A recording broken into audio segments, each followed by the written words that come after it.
أعوذ بالله من الشيطان الرجيم. بسم الله الرحمن الرحيم. إنا أرسلنا نوحا إلى قومه أن أنذر قومك من قبل أن يأتيهم عذاب أليم. قال يا قوم إني لكم نذير مبين. إن الحمد لله نحمده ونستعينه ونستغفره ونؤمن به ونتوكل عليه ونعوذ بالله من شرور أنفسنا ومن سيئات أعمالنا. من يهده الله فلا مضل له ومن يضلل فلا هادي له. وأشهد أن لا إله إلا الله وحده لا شريك له وأشهد أن محمدا عبده ورسوله. يا أيها الذين آمنوا اتقوا الله حق تقاته ولا تموتن إلا وأنتم مسلمون. يا أيها الناس اتقوا ربكم الذي خلقكم من نفس واحدة وخلق منها زوجها وبث منهما رجالا كثيرا ونساء واتقوا الله الذي تساءلون به والأرحام إن الله كان عليكم رقيبا. يا أيها الذين آمنوا اتقوا الله وقولوا قولا سديدا يصلح لكم أعمالكم ويغفر لكم ذنوبكم ومن يطع الله ورسوله فقد فاز فوزا عظيما. قابل صدر احترام صدر اجلاس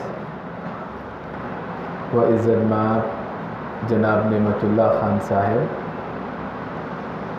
نائب امیر صوبائی جمعیت اہل حدیث تلنگانہ اور امیر ضلعی جمعیت اہل حدیث محبوب نگر، وزیر وقار واجب التعظیم ضلعی ذمہ داران جمعیت اہل حدیث جگتیال و عزیز رفقاء و شرکاء، یقیناً ہمارے لیے یہ انتہائی فرحت و مسرت بلکہ بڑی ہی سعادت کی بات ہے کہ آج آپ اور ہم ضلعی دفتر کے افتتاحی موقع پر شریک ہیں۔ تنظیم سے وابستگی اور اپنے کام کو بہتر رخ دینے کی یہ عمدہ مثال ہے۔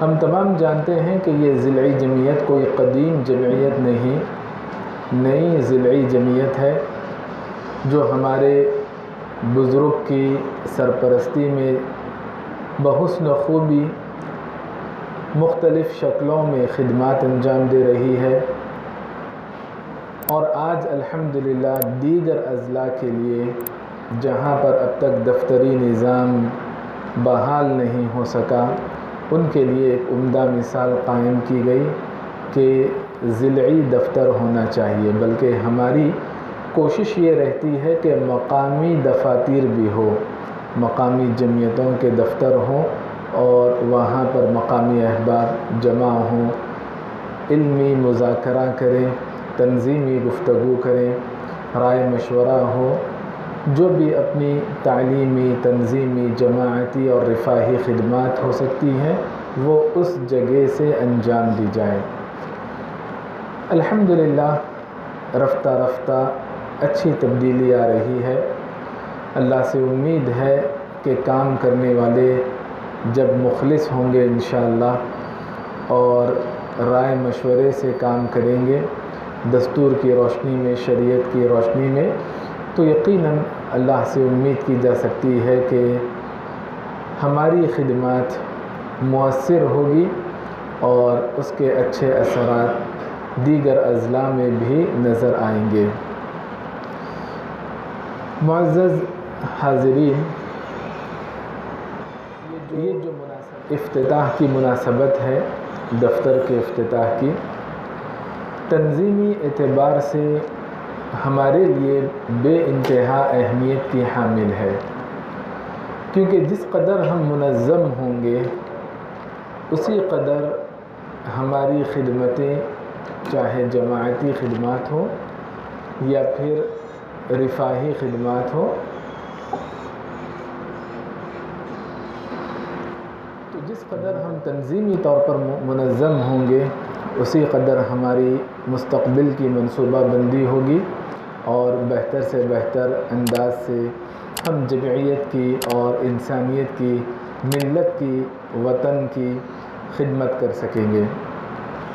ابھی ہم نے کچھ دنوں پہلے آپ ہی کے ڈسٹرکٹ میں اسی موضوع پر، ملتے جلتے موضوع پر ہم نے خطاب کیا کہ اصلاح معاشرے میں مساجد کا کردار، اور آج بھی ذمہ داران نے اسی موضوع کو اہمیت دی کیونکہ تنظیمی دفتر مسجد میں قائم ہوا۔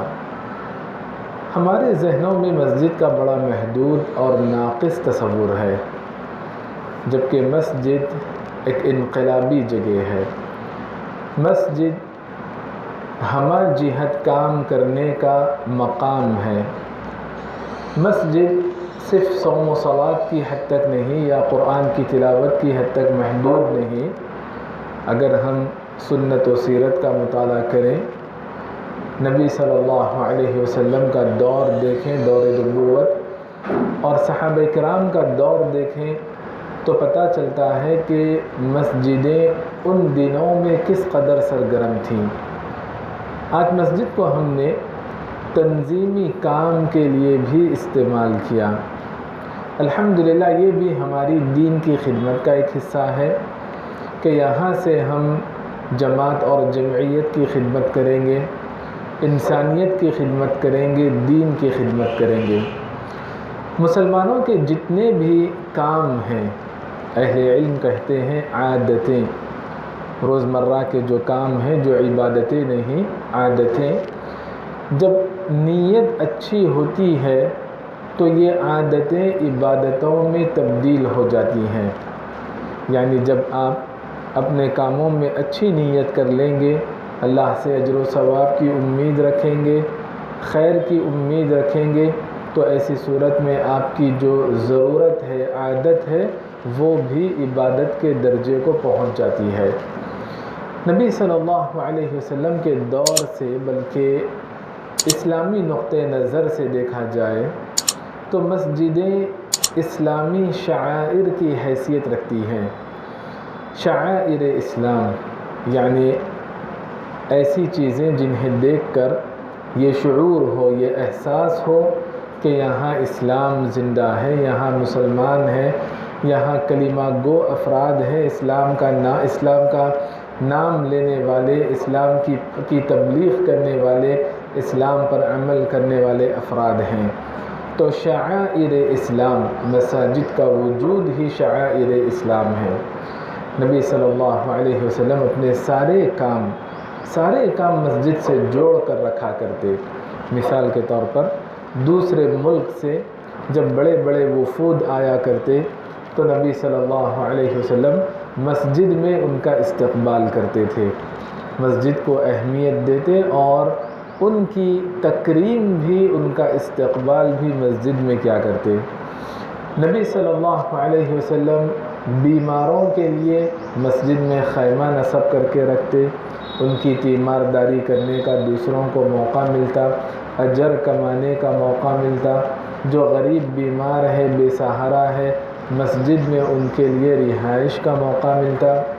نبی صلی اللہ علیہ وسلم قیدیوں کو کبھی مسجد کے ستون سے باندھ کر رکھتے تاکہ انہیں اسلام کو قریب سے دیکھنے اور سمجھنے کا موقع ملے، اور اس کا فائدہ ہوتا کہ وہ لوگ دل سے اسلام کو قبول کر لیا کرتے تھے۔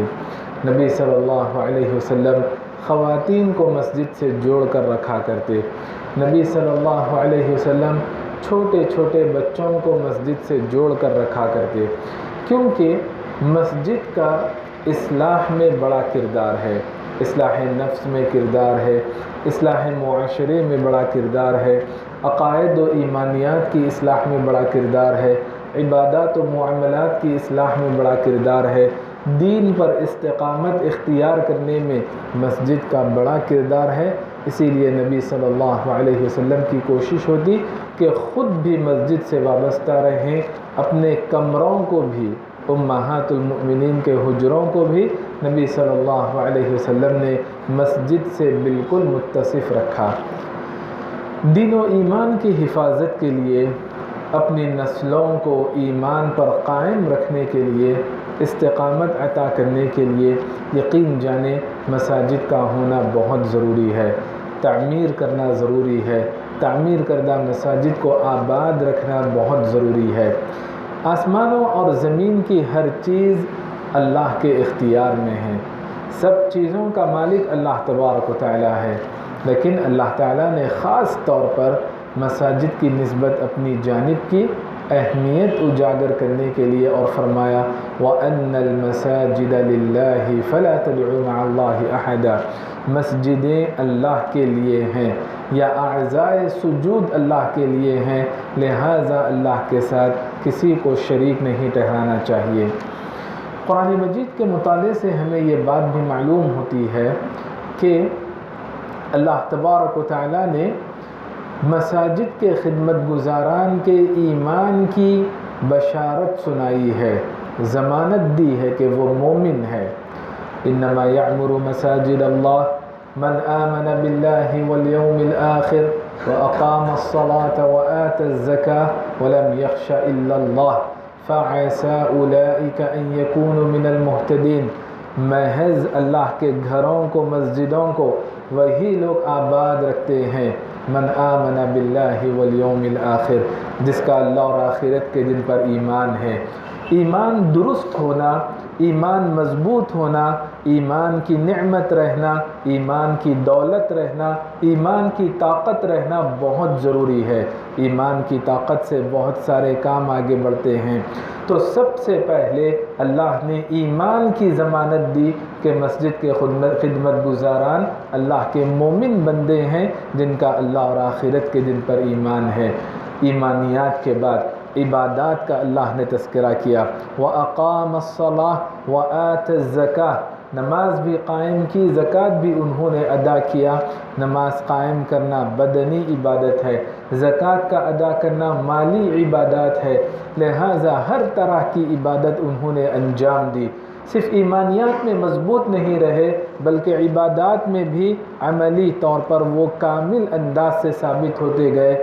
اقام الصلاۃ وآت الزکاۃ، بدنی عبادت، مالی عبادت۔ اقام الصلاۃ حقوق اللہ، وآت الزکاۃ حقوق العباد۔ حقوق اللہ اور حقوق العباد میں بھی ان کا توازن برقرار رہتا ہے، یعنی اللہ کے ایسے بندے ہی مسجد سے وابستہ رہتے ہیں جن کا عقیدہ اور ایمان درست ہے، جن کی عبادتیں درست ہے، جن کے معاملات درست ہے۔ اللہ تبارک و تعالی توفیق بھی عطا کرتا ہے، برکت عطا کرتا ہے، استقامت عطا کرتا ہے۔ دوسری اہم ترین بات اللہ نے یہ بتائی وَلَمْ يَخْشَ إِلَّا اللَّهِ، مسجد کو آباد رکھنا، مسجد کی تعمیر کرنا انہی کے نصیبے میں یہ بات آتی ہے جو صرف اللہ سے ڈرتے ہیں۔ اگر یہ خوبیوں کی توفیق کسی کو مل جائے، ایمان کی توفیق، عبادات کی توفیق، دلی کیفیت صرف اللہ تبارک و تعالیٰ کے خوف سے متعلق رہے تو کہا فَعَسَىٰ أُولَٰئِكَ أَن يَكُونُوا مِنَ الْمُهْتَدِينَ، بہت ممکن ہے کہ یہی لوگ ہدایت یافتہ رہیں گے، یعنی دنیا میں بھی اللہ تبارک و تعالیٰ ان کے قدموں کو بہکنے اور بھٹکنے سے بچا لے گا، اور آخرت میں بھی اللہ تبارک و تعالیٰ جنت کی جانب رہنمائی کرے گا۔ لہٰذا مسجد سے وابستہ رہنے سے یہاں عقائد بھی درست ہوئے، عقائد کی اصلاح بھی ہوئی، عبادات کے عادی بنے اور معاملات حقوق اللہ اور حقوق العباد ادا کرنے والے بنے۔ اصلاح معاشرے میں مساجد کا کردار اس سے بڑھ کر اور کیا ہو سکتا ہے۔ نبی صلی اللہ علیہ وسلم نے ہجرت کے بعد، بلکہ ہجرت سے پہلے بھی مسجد حرام سے اپنے دعوتی کاموں کا آغاز کیا۔ ہجرت کے بعد نبی صلی اللہ علیہ وسلم نے سب سے پہلے مسجد کا سنگ بنیاد رکھنے کی فکر کی، کوشش کی۔ مسجد قباء ہو، مسجد نبوی ہو، سب سے پہلی مہم جو چلائی مساجد کی مہم چلائی، لہٰذا حالات بدلنے سے پہلے ضرورت اس بات کی ہے کہ جس قدر مساجد کا جال بچھایا جا سکتا ہے، جس قدر مساجد کی توسیع کی جا سکتی ہے، ہر ممکن انداز سے کوشش کرنی چاہیے، کیونکہ یہ ایسے کام ہیں جو اللہ کو بڑے پیارے ہیں، محبوب ہیں۔ اللہ کے نبی صلی اللہ علیہ وسلم کے فرمان کے مطابق روئے زمین پر سب سے محبوب ترین جگہ اللہ کے یہاں مسجدیں ہیں، اور نبی صلی اللہ علیہ وسلم نے مسجدوں کو ریاض الجنہ سے تعبیر کیا، یعنی یہ جنت کے باغات ہیں جنہیں اللہ نے دنیا میں رکھا، یعنی جو رحمتوں کا نزول، جو برکتوں کا نزول، جو دلی تسکین اور ذہنی سکون جنت میں میسر ہو سکتا ہے، مسجد سے صحیح طور پر دلی لگاؤ اگر ہو جائے تو اللہ تبارک و تعالی وہی رحمتیں یہاں نازل فرمائے گا، وہی دلی تسکین، ذہنی سکون، قلبی عافیت اللہ تبارک و تعالی اللہ کے گھر سے وابستہ ہونے کی صورت میں عطا فرمائے گا۔ نبی صلی اللہ علیہ وسلم صحابہ کرام جو نابینا ہوتے، جن کے کوئی خادم نہیں ہوتے، کوئی رہبر نہیں ہوتا، لیکن انہیں بھی نبی صلی اللہ علیہ وسلم مسجد سے دور رہنے کی اجازت نہیں دیتے۔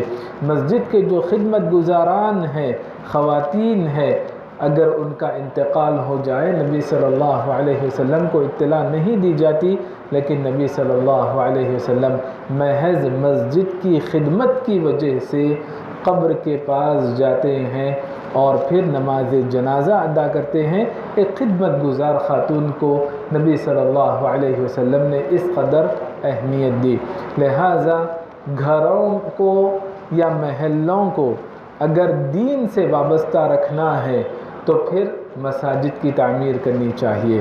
مساجد کی تعمیر کرنے کا حکم دیا، اور تعمیر کردہ مساجد کو تنظف و تطیب، پاک صاف رکھنے کی ہدایت کی۔ پاک صاف ہی نہیں بلکہ ایک مرحلہ آگے بتایا کہ ان میں خوشبو کا بھی استعمال کرنا چاہیے۔ لہٰذا مسجدیں ایسے اعمال ہیں مسجد کے خدمت گزاران کے لیے مرنے کے بعد بھی جن کا صلہ انشاءاللہ ملتا رہے گا، اور جو اخلاص و للہیت کی بنا پر، تقوی اور طہارت کی بنا پر مسجدیں قائم کی جاتی ہیں، تو صرف معاشرے کی اصلاح نہیں ہوگی بلکہ ہماری آخرت بھی سنور جائیں گی۔ اللہ تبارک و تعالی جنت میں ایک عالی شان محل کی بشارت دیتا ہے ان افراد کے لیے جو مسجدوں کو آباد رکھتے ہیں، مسجدوں کی تعمیر کرتے ہیں، حتیٰ کہ مسجدوں کی توسیع کرنے والوں کے لیے بھی نبی صلی اللہ علیہ وسلم کے فرامین کے مطابق یہی بشارت ہمیں ملتی ہے۔ اصلاح معاشرے میں مساجد کا بڑا کردار ہے۔ امن کا قیام مساجد کے ذریعے ممکن ہے۔ ہمارا مذہب دین اسلام ہے جو امن کا مذہب ہے۔ اللہ تبارک و تعالیٰ کے اسماء حسنہ اور صفات علیہ میں السلام المؤمن، یعنی وہ رب جو سلامتی والا ہے، وہ رب جو امن دینے والا ہے، بے خوف کرنے والا ہے، المؤمن وآمنہم من خوف۔ نبی صلی اللہ علیہ وسلم رحمت للعالمین ہے۔ یہی رحمت للعالمین نے مساجد کے حوالے سے فرمایا، اذا رأیتم مسجدا، جب تم کوئی مسجد دیکھو، میدان جنگ کے لیے یا جنگ کی مہم کے لیے نبی صلی اللہ علیہ وسلم نے روانہ کیا، لیکن نصیحت کی کہ اگر کوئی مسجد تمہیں دکھائی دے، او سمعتم مؤذنا، اگر تمہیں اذان کی آواز سنائی دے، فلا تقتلوا احدا، وہاں پر جنگ نہیں ہوگی، قتل و غارت گری نہیں ہوگی، لہٰذا خون خرابے سے بچنا ہوگا، لڑائی جھگڑے سے بچنا ہوگا۔ یہ مسجدیں امن کی جگہ ہیں، مسجدیں عام ہو یا کعبۃ اللہ ہو، من دخلہ کان آمنا، جو کوئی وہاں چلا جائے اللہ کی جانب سے اسے امن مل جاتا ہے۔ لہٰذا مساجد کا امن و امان کی برقراری میں، امن و امان کو فروغ دینے میں بہت بڑا کردار ہے۔ جہاں مسجدیں ہیں وہاں امن اور سلامتی رہتی ہے، اور جہاں مسجدیں نہ ہوں تو بہت ممکن ہے کہ وہاں پر امن و امان متاثر ہو جائے، اور چونکہ مساجد نہ ہونے کی وجہ سے دین کا علم نہیں ہوگا، اور جہاں دین کا علم نہیں ہوگا وہاں بہت ساری آزمائشوں کا معاشرے کو سامنا کرنا پڑ سکتا ہے۔ نبی صلی اللہ علیہ وسلم نے مسجدوں کو بڑی اہمیت دی، عملی طور پر اہمیت دی۔ آدمی جب سفر سے واپس آتا ہے تو اپنی بیوی بچوں کا شدت سے اسے انتظار رہتا ہے، لیکن نبی صلی اللہ علیہ وسلم جب سفر سے واپس ہوتے بدأ بالمسجد، پہلے مسجد کو جاتے، مسجد کو جاتے 2 رکعات نماز ادا کرتے، لوگوں کے مسائل حل کرتے، ان کے سوالات اور جوابات کا اہتمام کرتے۔ اس کے بعد نبی صلی اللہ علیہ وسلم گھروں میں امہات المؤمنین کے حجروں میں داخل ہوتے۔ نبی صلی اللہ علیہ وسلم کی طرح صحابہ کرام کی بھی مسجد سے غیر معمولی محبت رہی، انسیت رہی، اپنائیت رہی، ان کا گہرا تعلق رہا۔ صحابہ کرام مسجد میں کھایا کرتے تھے، صحابہ کرام مسجد میں آرام کیا کرتے تھے، صحابہ کرام نکاح سے پہلے مسجد ہی کو اپنا گھر تصور کیا کرتے۔ صحابہ کرام جب پریشان ہوتے تو مسجد میں آ جاتے، بے وقت، نماز کا کوئی وقت نہیں، لیکن نبی صلی اللہ علیہ وسلم نے دریافت کیا ابو امامہ رضی اللہ عنہ سے کہ نماز کا تو وقت نہیں لیکن تم کیوں ہو مسجد میں؟ تو نبی صلی اللہ علیہ وسلم نے فرمایا، صحابی نے کہا ابو امامہ رضی اللہ عنہ نے، ہموم لزمتنی ودیون یا رسول اللہ، اے اللہ کے نبی غموں سے پریشان ہوں، فکریں لاحق ہیں اور قرضوں کا بوجھ مجھ پر ہے، اسی لیے میں مسجد کی جانب سکون کی تلاش میں آیا ہوں۔ علی رضی اللہ عنہ اور ان کی اہلیہ کے درمیان انبن ہوئی، بحث تکرار ہوئی، علی رضی اللہ عنہ کو تلاش کیا گیا، علی رضی اللہ عنہ مسجد میں پائے گئے۔ دیکھیں مسجد سے وابستہ رہنے سے کتنی خیر و برکت ہوتی ہے۔ جو لوگ مسجد سے وابستہ نہیں رہتے ہیں وہ ایسی نازک گھڑی میں گناہ کا اقدام کرتے ہیں، خودکشی کر لیتے ہیں یا پھر گناہوں کی جانب آگے بڑھ جاتے ہیں، نشہ آور چیزوں کا استعمال کر کے اپنا دل بہلانا چاہتے ہیں۔ لیکن صحابہ کرام جب پریشان ہوتے، کسی بھی معاملے میں، گھریلو معاملات ہو، خارجی مسائل ہو، پریشانی کے عالم میں خود نبی صلی اللہ علیہ وسلم جب پریشان کن معاملات درپیش ہوتا فزعا الی الصلاۃ، نماز کی جانب آتے، مائل ہوتے، لپک جاتے، مسجد سے گہرا تعلق رکھتے۔ تقوی شعار معاشرہ اگر بنانا ہے، جنت نظیر معاشرہ بنانا ہے، ہر لحاظ سے معاشرے کی اصلاح کرنی ہے تو مسجد سے معاشرے کو جوڑ کر رکھنا ہوگا۔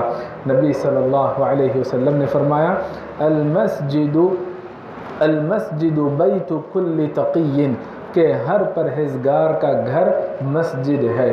المسجد بیت کل تقی، جب کبھی لوگ مسجد میں جمع ہوتے ہیں بالخصوص قرآن کی تلاوت کے لیے، سیکھتے اور سکھاتے ہیں، رحمتوں کا نزول ہوتا ہے، سکینتوں کا نزول ہوتا ہے، اور پھر رحمت کے فرشتے اپنے پروں میں انہیں لے لیتے ہیں۔ اللہ تبارک و تعالیٰ ان کا تذکرہ ملأ اعلیٰ میں، عالم بالا میں فرماتا ہے۔ لہٰذا مساجد کو اہمیت دینی چاہیے اپنی اصلاح کے لیے، اصلاح نفس کے لیے، اصلاح ذات کے لیے، اصلاح معاشرہ کے لیے، عقائد و ایمانیات کی اصلاح کے لیے، عبادات و معاملات کی اصلاح کے لیے۔ اصلاح ایک جامع ترین لفظ ہے، بالخصوص معاشرہ افراد سے مل کر بنتا ہے۔ جب افراد کی اصلاح ہوگی تو معاشرے کی بھی اصلاح ہوگی، اور اس کے لیے مسجد سے وابستہ ہونا ضروری ہے۔ مسجد سے جوڑنے کے لیے بڑی فضیلتیں بیان کی گئی، ہر قدم پر نیکیوں کا تذکرہ بتایا گیا، گناہوں کو مٹانے کی بات بتائی گئی، اور اسی طرح بلندی درجات کا بھی تذکرہ کیا گیا۔ کثرت سے درجات بلند ہونے کی وجہ یہی بتائی، کثرت الخطا الی المساجد، جس قدر کثرت سے مسجد سے وابستہ رہیں گے، اللہ تبارک و تعالی درجات کو بلند فرمائے گا۔ مسجد کی جانب آتے وقت اگر قدم غبار آلود ہوتے ہیں، ایسے قدموں کو اللہ تبارک و تعالی جہنم کی آگ میں جلنے سے بچا لے گا۔ گھر میں وضو کر کے جب مسجد کی جانب آتے ہیں تو اللہ کے مہمان ہو جاتے ہیں، اور اللہ اپنے مہمان کو دنیا میں کبھی رسوا نہیں کرتا، اس کی تکریم، اس کی عزت افزائی اللہ تبارک و تعالیٰ اپنے اوپر لازم کر لیتا ہے۔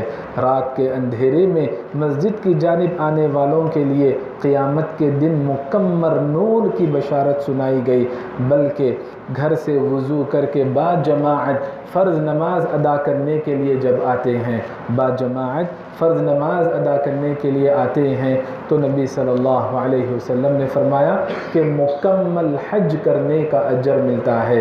مسجد میں حصول علم کے لیے آتے ہیں تب بھی مکمل حج کرنے کا اجر ملتا ہے۔ اتنی بڑی بڑی فضیلتیں مسجد سے افراد کو، خواتین کو، مرد حضرات کو، بچوں کو، معاشرے کو مسجد سے جوڑ کر رکھنے کے لیے بیان کی گئی، کیونکہ جب تک مسجد سے معاشرہ وابستہ رہے گا، خیر اور عافیت کے ساتھ رہے گا، اس کی اصلاح ہوتی رہے گی۔ جب مسجد سے تعلق ٹوٹے گا تو وہاں سے ہر طرح کا بگاڑ آ جائے گا، ایمان متاثر ہو جائے گا، کردار متاثر ہو جائے گا، عبادتیں اور معاملات متاثر ہو جائیں گے۔ مسجد سے وابستہ رہیں، مسجد کے لیے دھڑکنے والا دل اپنے سینے میں رکھیں، کیونکہ جب یہ کیفیت پیدا ہوگی تو قیامت کے دن عرش کا سایہ اللہ تبارک و تعالی نصیب کرے گا، جس دن اللہ کے عرش کے سائے کے علاوہ کوئی اور سایہ نہیں ہوگا۔ مسجد سے وابستہ افراد مسجد کے خدمت گزاران اصلاح کی نیت سے ہو، اجر کمانے کی نیت سے ہو، ان تمام کے لیے یہ فضیلت بیان کی گئی ہے، ان تمام کے لیے یہ فضیلت بیان کی گئی ہے کہ صبح کے وقت جب مسجد سے وابستہ ہوتے ہیں تو اللہ تبارک و تعالی صبح کے وقت ہو یا شام کے وقت ہو، اللہ تبارک و تعالی جنت میں ان کے لیے مہمانی تیار کرتا ہے، اور اللہ تبارک و تعالی ایسے خوش ہوتا ہے جیسے انسان اپنے بھٹکے ہوئے رشتہ دار کے گھر واپس آنے پر اسے خوشی ہوتی ہے۔ اللہ تبارک و تعالیٰ کو مسجد سے وابستہ افراد کے لیے خوشی ہوتی ہے، ان سے خوشی ہوتی ہے۔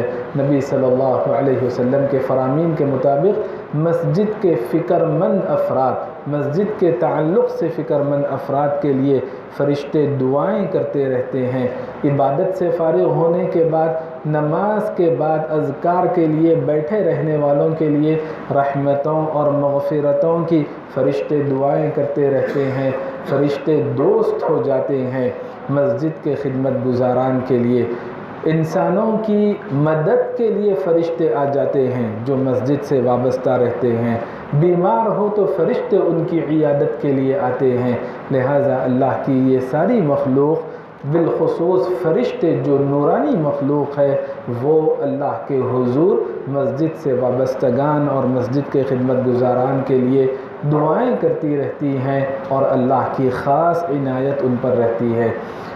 میں اس موقع پر دوبارہ ضلعی ذمہ داران کو مبارکباد دیتا ہوں اور اللہ کا شکر بجا لاتا ہوں کہ ہمارے تنظیمی معاملات میں الحمدللہ روز افزوں بہتری آ رہی ہے، اور اللہ سے امید ہے کہ یہ بہتر تبدیلی مزید آتی رہے گی، تحسینات کا سلسلہ جاری رہے گا۔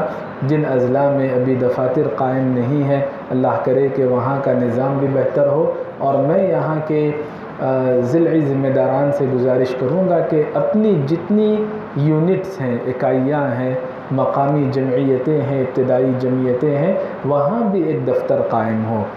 کسی کے گھر پر، دیوان خانے پر جمعیت، مقامی اور ابتدائی جمعیت کا دفتر قائم کیا جائے۔ اگر کسی کے گھر پر موقع نہ ہو، ایک ملگی کرائے سے لے اور وہاں پر دفتر قائم کریں، لیکن جمعیت کے وجود کا احساس ہونا چاہیے، ذمہ داران کا احساس ہونا چاہیے، اور جب ایک مقام تیار ہو جائے گا تو الحمدللہ اس چھت کے تلے بہت سارے کام ہو سکتے ہیں، تنظیمی کام ہو سکتے ہیں، دینی کام ہو سکتے ہیں۔ اللہ تبارک و تعالی ضلعی ذمہ داران کو مزید برکت عطا فرمائے، دنیا اور آخرت میں انہیں جزائے خیر عطا فرمائے، اور اس ضلعی جمعیت کو دیگر ضلعی جمعیات کے لیے بہتر اسوہ اور نمونہ بنائے۔ وجزاکم اللہ خیرا وبارک اللہ فیکم۔